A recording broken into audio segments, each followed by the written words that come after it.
सबको जय मसीह की। हमें एक और इतवार का दिन परमेश्वर ने हमारे जीवन में दिया है कि हम उसकी उपस्थिति में आ सके, हम प्रार्थना कर सके, परमेश्वर की महिमा कर सके। जो यूथ को जो खासतौर से 5 बातें सिखाया गया है, बस 6 बातें हैं इसमें। राइट, 6 बातें हैं। जो 6 बातें सिखाया गया है वो 6 पॉइंट इसमें लिखा हुआ है, ताकि मुझे लगा, जब मैंने देखा तो मुझे अच्छा लगा। इन लोग इस बना रहे थे, मुझे अच्छा लगा। मैंने कहा सारे चर्च के पास भी ये पहुंचना चाहिए, है ना। आप लोगों को भी पता चलना चाहिए कि हम बच्चों को क्या सिखा रहे हैं। राइट, ये बाइबल की बातें हैं, तो इसमें से एक एक दो आप ले सकते हैं, बाइबल मार्क के रूप में या बुक मार्क के रूप में आप ले सकते हैं, जो यहाँ पर प्रिंट करके रखा है। ठीक है, धन्यवाद। आज परमेश्वर के वचन में हम जाएंगे दूसरा समूएल, उसका 24वां अध्याय और उसका 24वां पद से हम पिछले सप्ताह से मनन करना आरंभ कर लिया है, आज उसको समाप्त करेंगे। 2 सामुएल चैप्टर 24 वर्स 24, इसको हमने पढ़ा है पिछले सप्ताह, आज भी हम इसको पढ़ेंगे। इसको पढ़ करके पिछले सप्ताह में जहां पर मैंने वचन को समाप्त किया, वहीं से आज मैं आगे बढ़ना चाहता हूं। अब इसको मिलकर के पढ़े। राजा ने अरोना से कहा, ऐसा नहीं, मैं ये वस्तुएं तुझसे अवश्य दाम देकर लूंगा। मैं अपने परमेश्वर यहोवा का सेंध में के होम बलि नहीं चढ़ाने का। सो दाऊद ने कलिहान और बैलों को चांदी के 50 शेकेल में मोल लिया। हम इस विषय के बारे में अध्ययन कर रहे हैं, दाम देकर चढ़ाने वाला बलिदान। दाम देकर चढ़ाने वाला बलिदान, सैक्रिफाइस विद ए प्राइस। पिछले सप्ताह में हमने इस विषय के बारे में देखा है।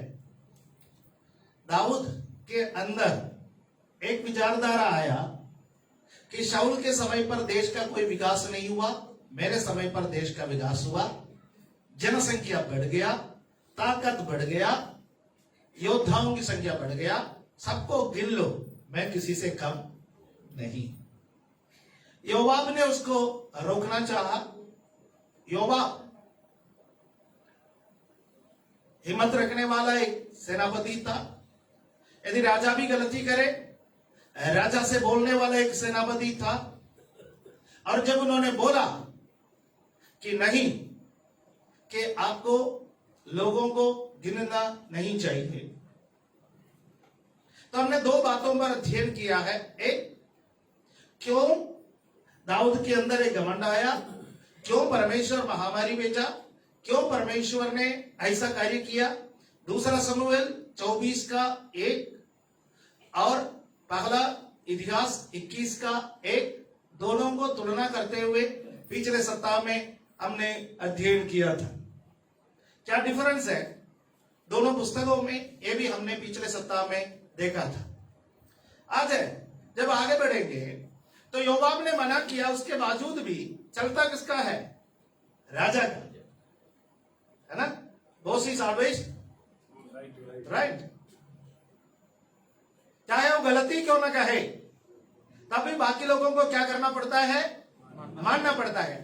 अगुवे जब गलती करता है वो भारी पड़ता है।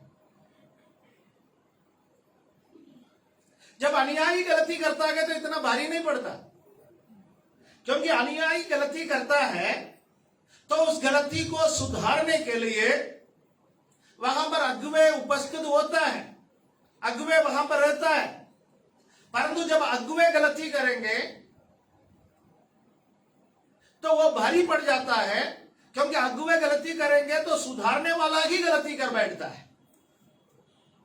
तो योवाब ने राजा दाऊद को चेतावनी दी कि आप ऐसा मत कीजिए, क्योंकि परमेश्वर का जनता को परमेश्वर लाख गुना और बढ़ाए, आपके उम्र को परमेश्वर बढ़ाए। आप हमारे राजा है और प्रजा तो परमेश्वर का है, और परमेश्वर अपना प्रजा को जानता है, परंतु दाऊद अपना जिद पर अड़ा रहा। हम उसका दूसरा पद को पढ़ेंगे 24:2। इसलिए राजा ने योवाब सेनापति से जो उसके पास था कहा, तो दान से बेर्शेबा तक रहने वाले सब इस्राएली गोत्रों में इधर उधर घूम और तुम लोग प्रजा की गिनती लो। ठीक है।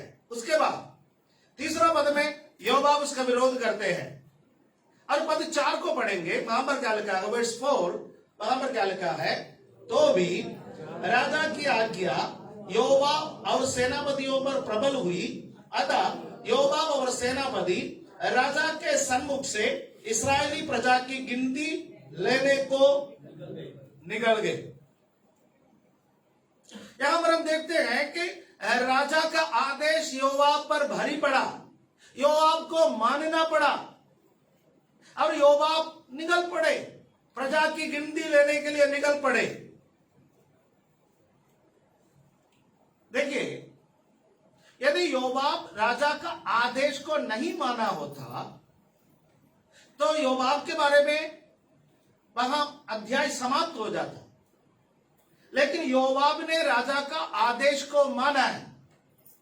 आपको और मुझे एक काम करना है, जिस बात का हम विरोध करते हैं उस बात को अधिकारी नहीं मानता है तो भी अधिकारी के संग चलना है। कलीसियाएं क्यों टूटती?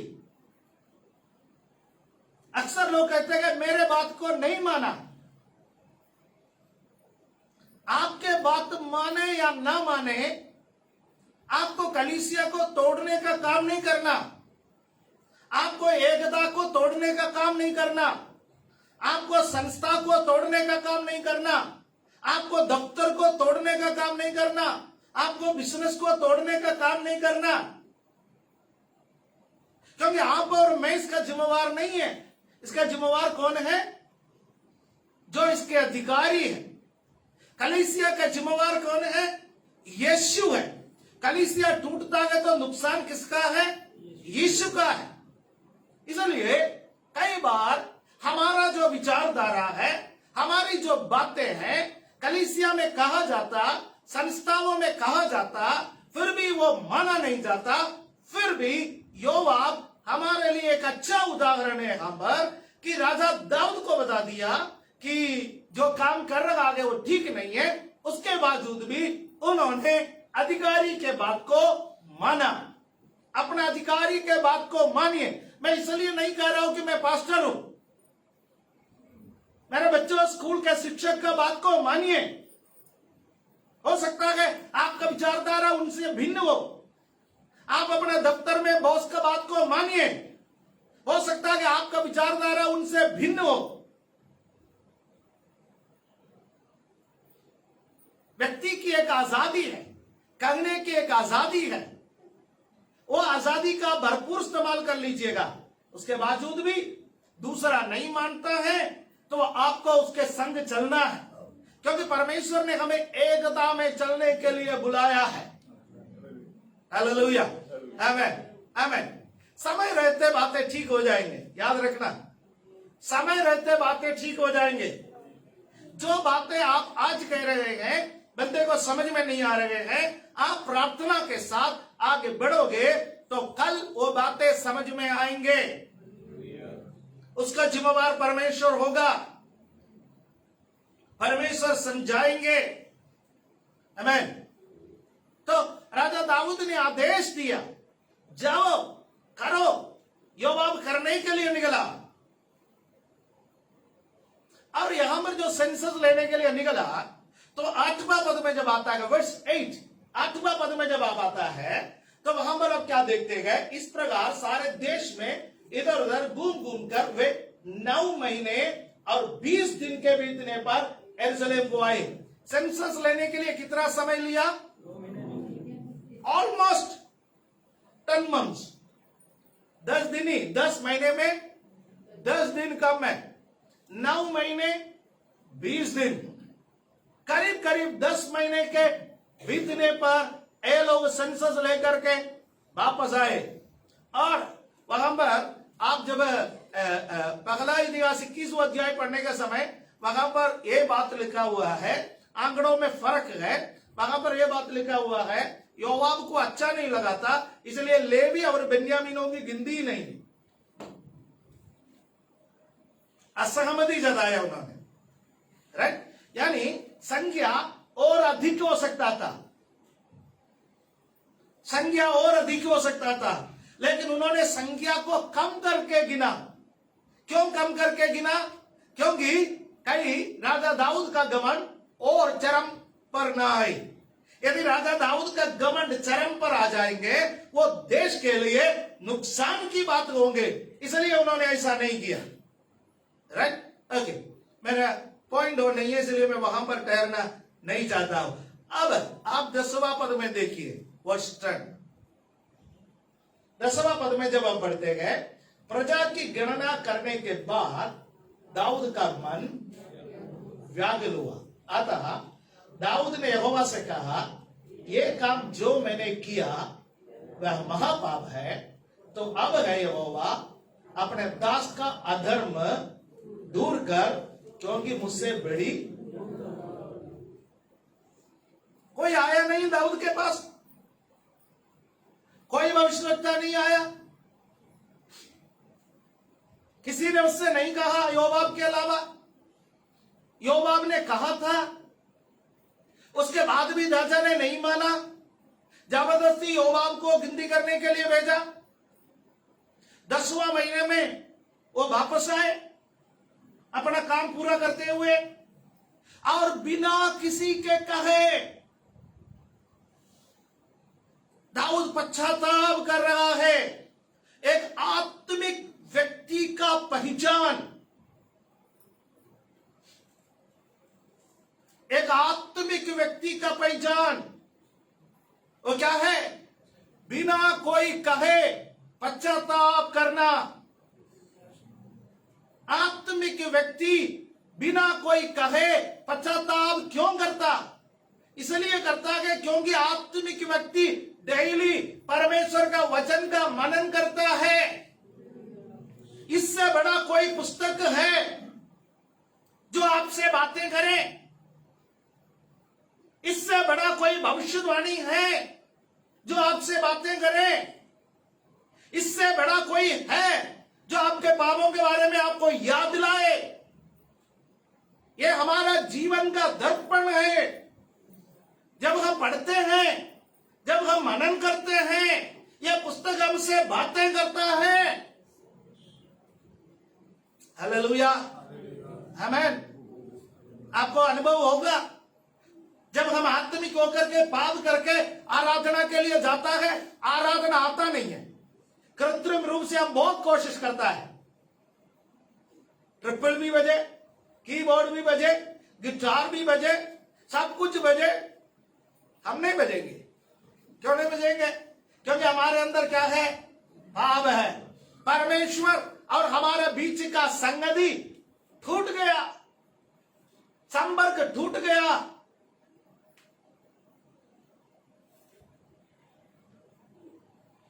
आराधना नहीं हो पा रहे हैं, बाइबल उठा के रखते हैं लेकिन मन नहीं कर रहे पढ़ने का। कारण क्या है? अंदर क्या बैठा हुआ है? पाप।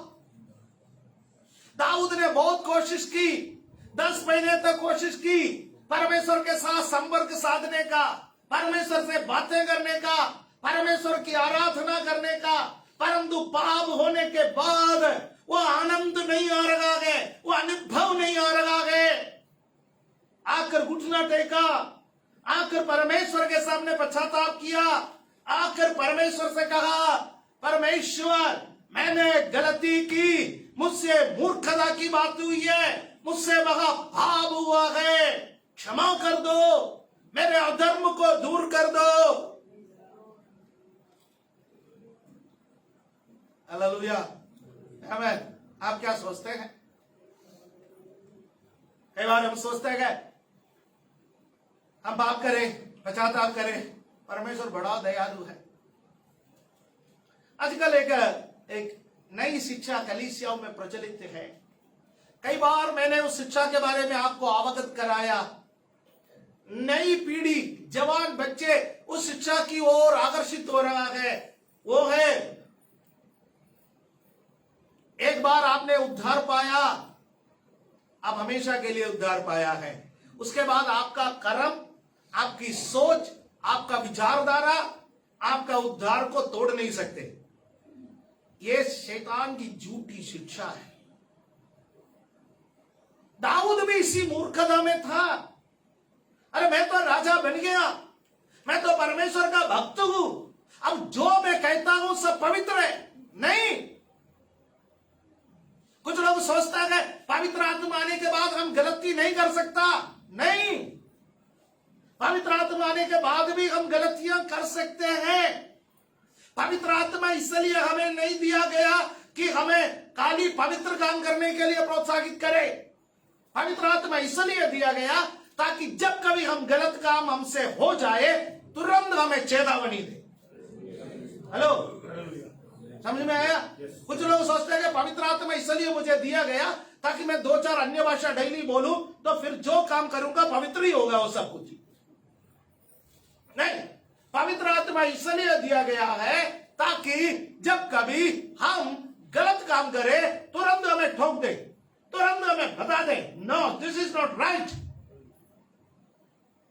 पुराने समय पर यदि कोई गलत काम करता तो किसको भेजना पड़ता?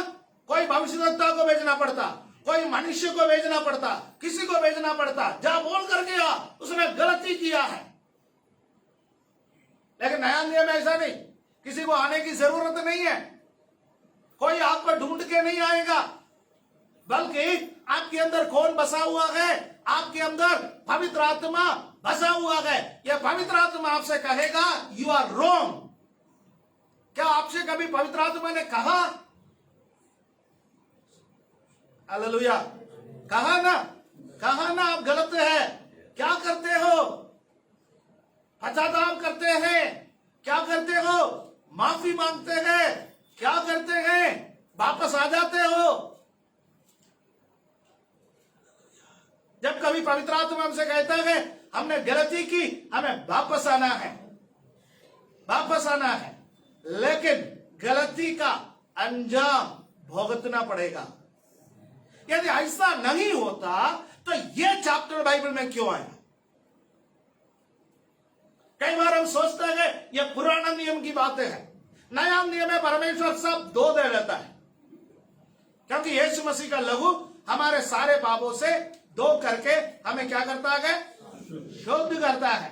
कई बार हम नया नियम की गलत व्याख्या करते हैं। किसी ने मुझसे कहा जब हम प्रभु भोज लेते हैं उससे पहले पश्चाताप करोगे तो परमेश्वर हमें धो करके शुद्ध कर लिया, हम नया बन गए, फिर हमारा पुराना पाप का जो खाता है सब बंद हो गया, अब नया खाता खुल गया।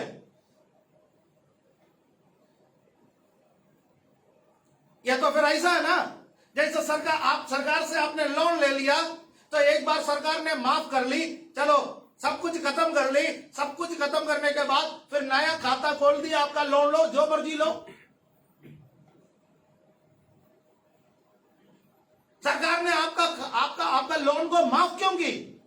क्योंकि आप लोन को रीपे नहीं कर सकते, आप भर नहीं सकते, इसलिए सरकार ने आपका लोन को माफ कर ली। खाता क्लोज हो गया, 2 महीने के बाद आप बैंक में जाओगे और मैनेजर से कहते हैं मैं लोन लेना चाहता हूं। ओके, वो पूछेगा लोन तो हम दे सकते हैं, कैसा रीपे करोगे? हाँ मेरे पास है, आमदनी है, जमीन है, जायदाद है, नौकरी है। अच्छा, आपका पहले भी बैंक में कोई खाता खुला हुआ था? हाँ खुला हुआ था, 2 महीना पहले बंद कर दी। क्यों बंद कर दी? वो सरकार ने माफ कर दी। क्यों माफ कर दी? मैं रीपे कर ही नहीं सकता था। अब फिर कहां से आया? तो क्या खेल खेल रहे हो, क्या चाल चल रहे हो? कितने बार परमेश्वर के सामने खेल खेल रहे, कितने बार परमेश्वर के सामने चाल चल रहे, ये सोच करके मेरा पुराना सारा पाप माफ हो गया, अब नया खाता खुल गया, पाप करेंगे तो पुराना जुड़ेगा नहीं, बाकी सब खत्म।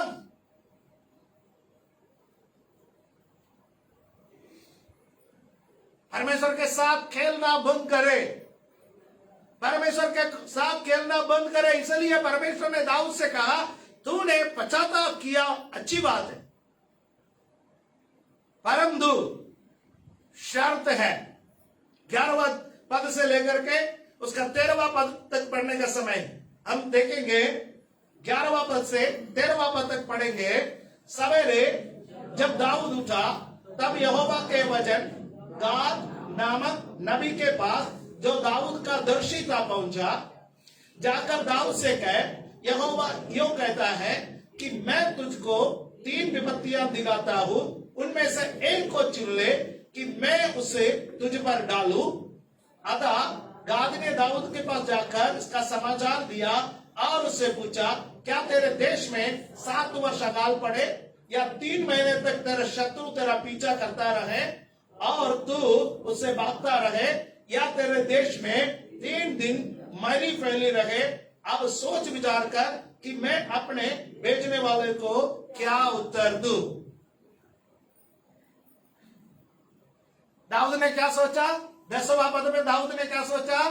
मैंने माफी मांग ली, मैंने घुटना टेका, मैंने पश्चाताप कर ली, वो परमेश्वर ने मेरा सारे प्रॉब्लम को दूर कर दिया, आराम से सो गया। 10वां पद में रात में प्रार्थना करके आराम से सोने वाला दाऊद। और 11वां पद में जब आप देखते हैं, सवेरे जब दाऊद उठा,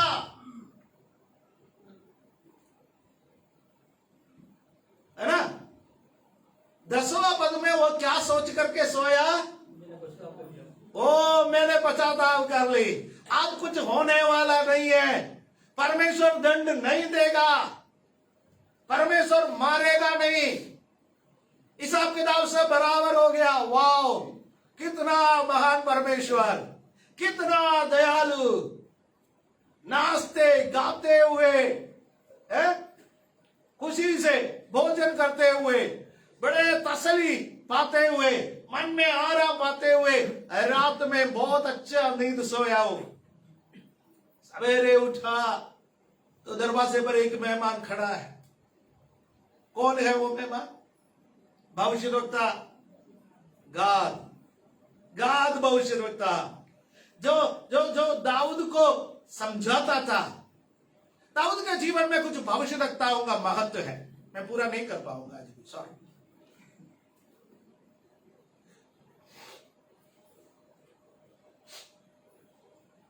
भाई जल्दी जल्दी प्रचार करके जाओ कहां, रहना तो आपका बीच में।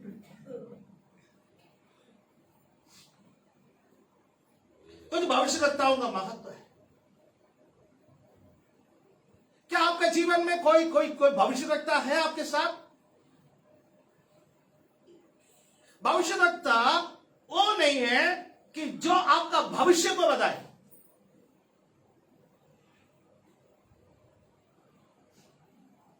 आजकल मसीहत में बहुत सारे अजीब अजीब सा भविष्यद्वक्ता है।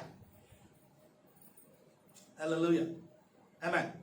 एक कल रात में एक परमेश्वर के दास का मैसेज सुन रहा था। जब मैसेज सुन रहा था, वो इस बात पर कटाक्ष कर रहा था एक बिजनेस कम्युनिटी के बारे में। एक पास्टर ने एक बिजनेस क्लब शुरू की, बिजनेस क्लब। पास्टर लोग बहुत स्मार्ट होते हैं,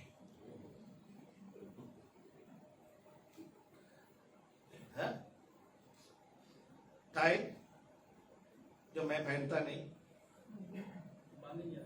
बांधना नहीं आता भाई, जो अपने को जचता है वो ठीक है।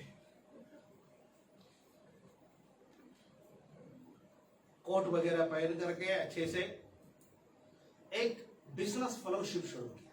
प्रॉब्लम क्या है उसमें? उसका तरीका यह है, जितने भी मसीह लोगों का बिजनेस ठप पड़ा है, हम प्रार्थना करेंगे, ऐसा चमत्कारी वचन आपको देंगे, ऐसा चमत्कारी तरीका आपको बताएंगे, तो आपको आपका बिजनेस में तरक्की हो जाएगा।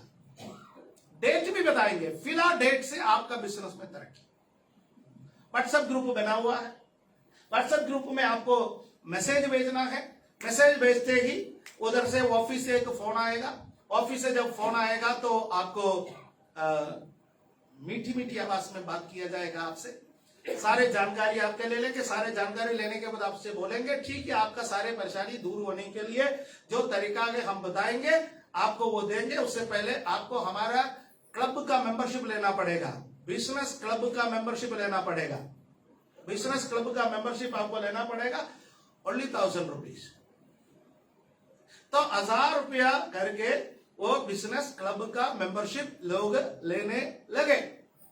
अब उसके बाद फिर व्हाट्सएप में मैसेज आते रहेंगे, जूम में मीटिंग रखेंगे, महीने में एक मीटिंग जूम में रखेंगे। अब आपका बिजनेस का तरक्की करने का तरीका आपको बताते रहेंगे और आपको क्या करना है, 1000 रुपए का मेंबरशिप लेना है। ठीक, उसके बाद आपका पैसे के लिए जब तक आप नहीं भरेंगे तब तक आपके पास फोन आते रहेंगे। 1000 रुपया आपने कहां भरा, कैसे भरा, उसका डिटेल्स क्या है ये है। और उसके बाद आपके लिए बताते रहेंगे आपके बिजनेस ऐसा होने वाला है, ऐसा होने वाला है। लोग इसके पीछे पागल हैं। केरला में बहुत सारे लोगों ने ऐसा पैसा डुबा दिया है। कई मसी एजेंसियां ऐसा पैसा लेते हुए लोगों को भरमाने का काम कर रहे हैं इन दिनों में। हमारे कलीसिया का कोई भी प्रियजन या मुझे फेसबुक में सुनने वाला या ऑनलाइन मुझे सुनने वाला कोई भी प्रियजन ऐसा किसी क्या बोलते हैं डोंगी बाबा को, मसीह बाबा को पैसा ना दे। आपका पैसा डूबने के अलावा कोई लाभ नहीं होगा, राइट। उनमें और वो बाकी लोगों में क्या फर्क है, जो यंत्र बेचते हैं अमीर बनने का। एक पास्टर ने एक अमीर यंत्र बनाने वाले के पास फोन कर लिया,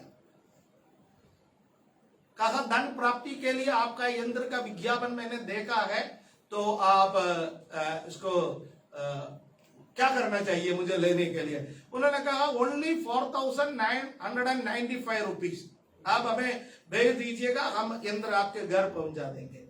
उन्होंने कहा आपके पास कितना यंत्र होंगे, कहा हमारे पास तो हजारों यंत्र है। तो कहा जब एक यंत्र से इतना पैसा आ सकता है तो आपके घर में तो हजारों यंत्र रखा है, तो कितना पैसा आ सकता है, बहुत आया होगा भाई। एक यंत्र से इतना लाभ है तो किसी का घर में, किसी का दफ्तर में हजारों यंत्र रखे हुए हैं, उससे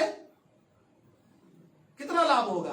तो आपको इतना फायदा हो गया है इससे, तो आप बाकी लोगों को मुफ्त में दे दो ना। फिर पास्टर के कान में रुई लगाना पड़ा, वो अलग बात है। बाकी जो सुनने का लायक चीजें नहीं है।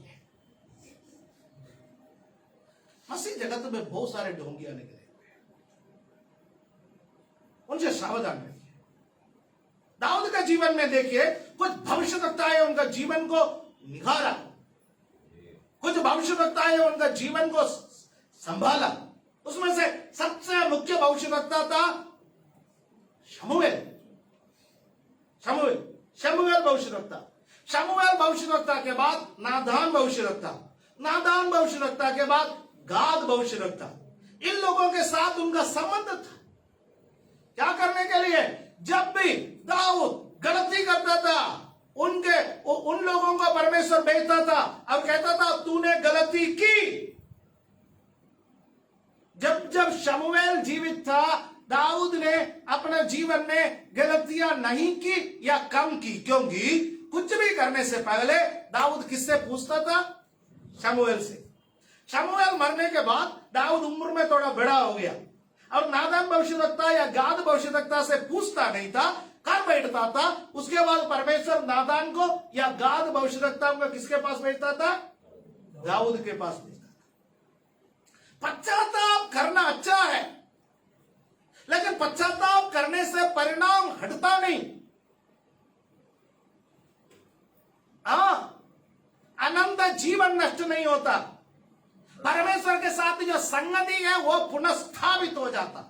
पश्चाताप करने का सबसे ज्यादा फायदा क्या है, जो आपके ऊपर दंड है वो नहीं हटता, नरम तो हो जाता।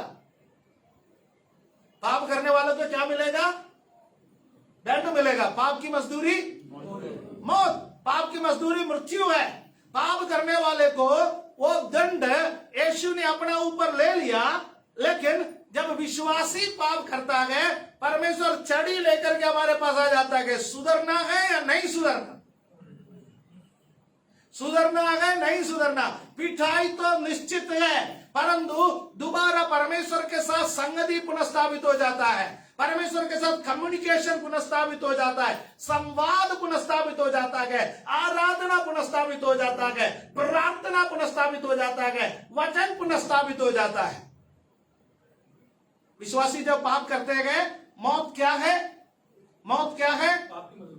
मौत क्या है? अलगाव, separation. What is death? Death is a separation. What is spiritual death?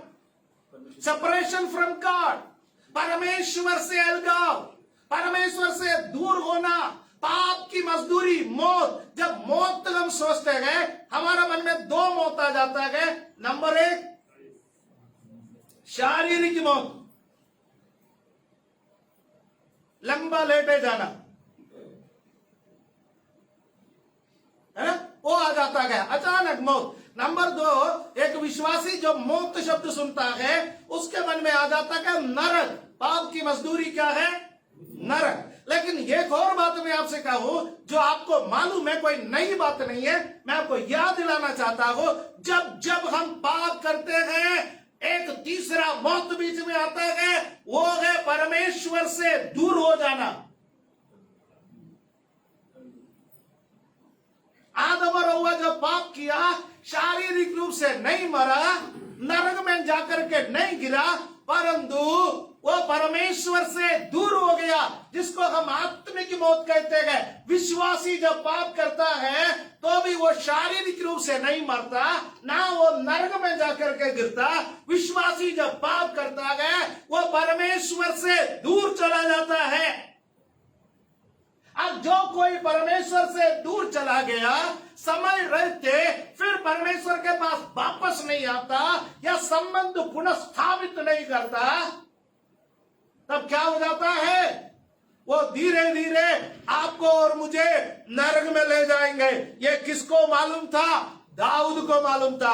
पुराना नियम का होने के बावजूद भी दाऊद को यह बात मालूम था, क्योंकि दाऊद पवित्र आत्मा का अभिषेक पाया हुआ एक व्यक्ति था। वो अभिषेक हमारे अंदर भी है, हमारे ऊपर भी है। हालेलुया, आमीन, आमीन। अब जब पवित्र आत्मा का अभिषेक है हमारे अंदर है, पवित्र आत्मा का अभिषेक हमारे ऊपर है, हम भी इस बात को समझे कि हम पाप करेंगे, परमेश्वर से दूर चले जाएंगे। इसलिए जाने अनजाने हमारे जीवन में पाप हो जाता है तो तुरंत परमेश्वर के साथ दोबारा मेल मिलाप करने के लिए तैयार हो जाइए, विद ए कंडीशन। जो परमेश्वर दंड देगा वो लेने के लिए तैयार, वो लेने के लिए तैयार। दाऊद को परमेश्वर ने 3 ऑप्शन दिया। वो कौन बनेगा करोड़पति? इसमें 4 ऑप्शन होता है ना। हाँ, परमेश्वर 3 ऑप्शन देता है। परमेश्वर ने 3 ऑप्शन दिया।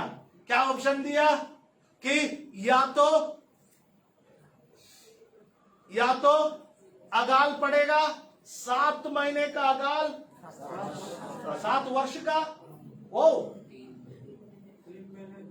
7 वर्ष का, और दूसरी जगह पर लिखा है 3 वर्ष का, 7 वर्ष का, आई एम सॉरी महीने का नहीं, 7 years ऑफ फेमिन। 7 वर्ष का अकाल, 7 वर्ष का अकाल आएगा तो देश का स्थिति क्या होगा? या तो 3 महीने दुश्मनों से डर करके दाऊद को फिर जंगल में मारे मारे फिरना पड़ेगा, और तीसरा 3 दिन की महामारी। कौन सी अच्छा है? यदि आपको चुनने का मौका मिले कौन सी चुनोगे?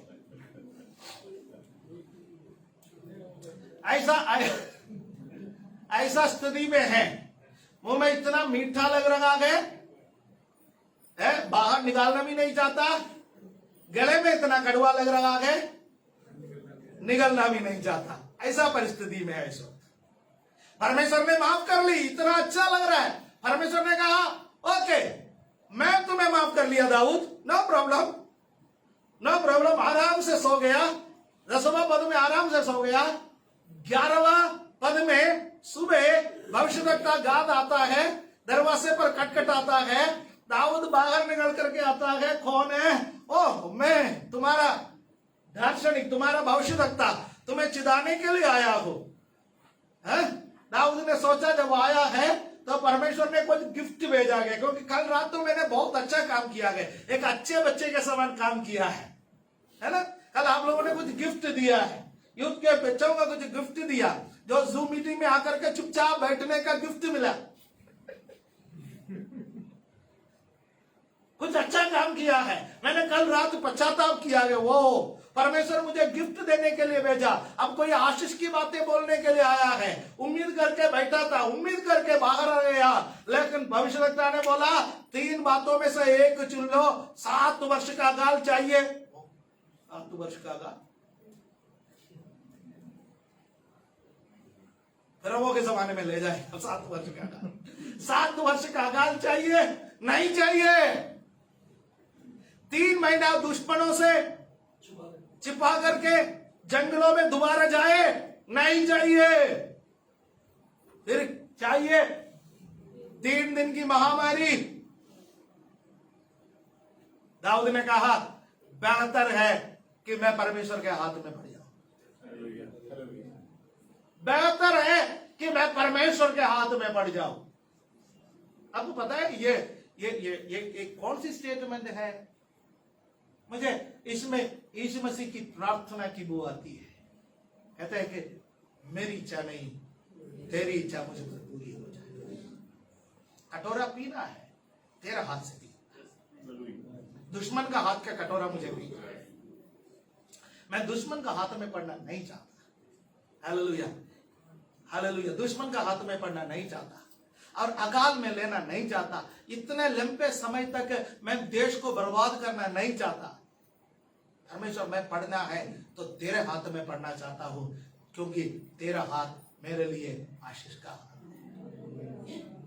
पाप करने वाले को दंड तो मिलेगा। आज प्रभु के हाथ में सौंप दीजिए, आज प्रभु के हाथ में सौंप दीजिए। यदि बचना चाहता है कि अपना चारों तरफ एक आत्मिक लोगों का समूह को खड़ा करे, जिनको भविष्यवक्ता कहते हैं। भविष्यवक्ता कौन है? भविष्यवक्ता कौन है? आत्मिक लोगों का समूह है आज हमारे लिए भविष्यवक्ता। जो हम कोई सलाह मांगे वचन से बातें करें, वो कौन है? भविष्यवक्ता। भविष्यवक्ता कौन है? वचन से बातें करने वाला। आमीन। क्या आप सलाह लेने के लिए किसके पास जाते हैं? आत्मिक लोगों के पास जाते हैं क्या अनात्मिक लोगों के पास जाते हैं? अनात्मिक लोगों के पास सलाह लेने के लिए जाओगे तो उनका सलाह आपको परमेश्वर के पास लाने वाला नहीं होगा, परमेश्वर से दूर करने वाला होगा। आत्मिक लोगों से सलाह ले लोगे तो आत्मिक लोग जो सलाह आपको देंगे वो सलाह आपका जीवन को बनाने वाला होगा। Hallelujah, praise the Lord. माफी चाहूंगा, पूरा करने के लिए आया लेकिन कर नहीं पाया। अगले सप्ताह फिर मिलने का मौका प्रभु देंगे तो हम इसको और मनन करेंगे और अध्ययन करेंगे। लेकिन जो हम अध्ययन करता है क्या हम उस पर चलता है, ये बहुत बड़ी सवाल है। थोड़ा सा ही हम अध्ययन कर पाते हैं। अपने आंखों को बंद करें।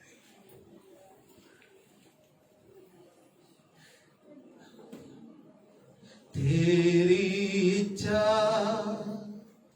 पूरी हो जाए, हाथों में तेरे जीवन है। मैं मीठी हूँ तो है कुम्हार, मुझको उठा मुझको बना। मैं मिट्टी हूँ तो है कुम्हार, मुझको उठा